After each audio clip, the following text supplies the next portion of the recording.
Tanawin.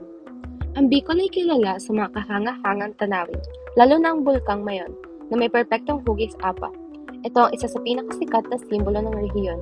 Bukod dito, matatagpuan din sa Bicol ang mga magagandang dalampasigan tulad ng Calaguas Islands sa Camarines Norte at mga kuweba at talon gaya ng Cagsawa Ruins at Vera Falls.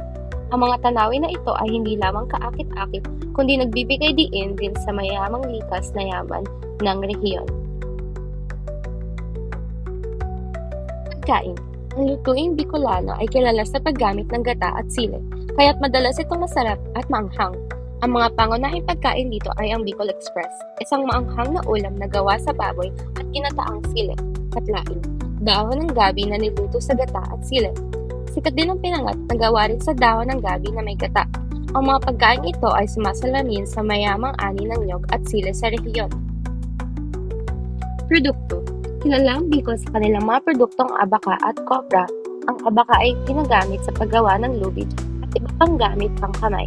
Ay isang mahalagang produktong pang-export ng rehiyon. Ang kopra o pinatuyong laman ng nyog ay isa ring pangunahing produkto na ginagamit sa paggawa ng langis ng nyog. Ang mga lokal na produktong ito ay nagpapakita ng kahalagahan ng agrikultura sa ekonomiya ng Bicol. Festival. Ang Peña Francia Festival ay isa sa pinakamalaking pagdiriwang sa Bicol, particular sa Naga City tuwing Setyembre. Pinagdiriwang ito bilang parangal sa mahal na ina ng Peña Francia at patrona ng Bicol. Libo-libong deboto mula sa iba't ibang bahagi ng bansa ang dumadalaw sa pagdiriwang na ito, na kinabibilangan ng prosesyon sa ilog at iba pang relihiyosong seremonya. Bukod dito, may mga lokal na festival tulad ng Ibalong Festival sa Legazpi na nagtatampok ng mga sinaunang epiko at alamat ng Bicol.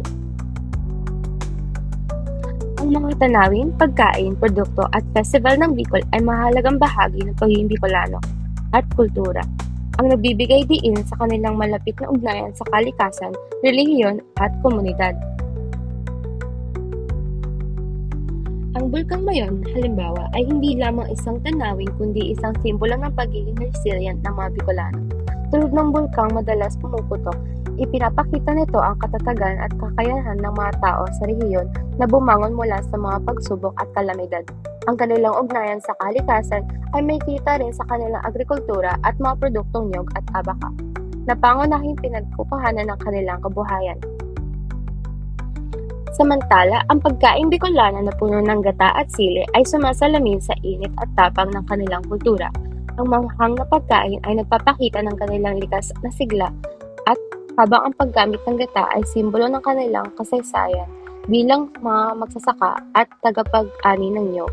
Ang kanilang pagkain ay nagiging tulay para maipakilala ang kanilang kultura sa ibang tao.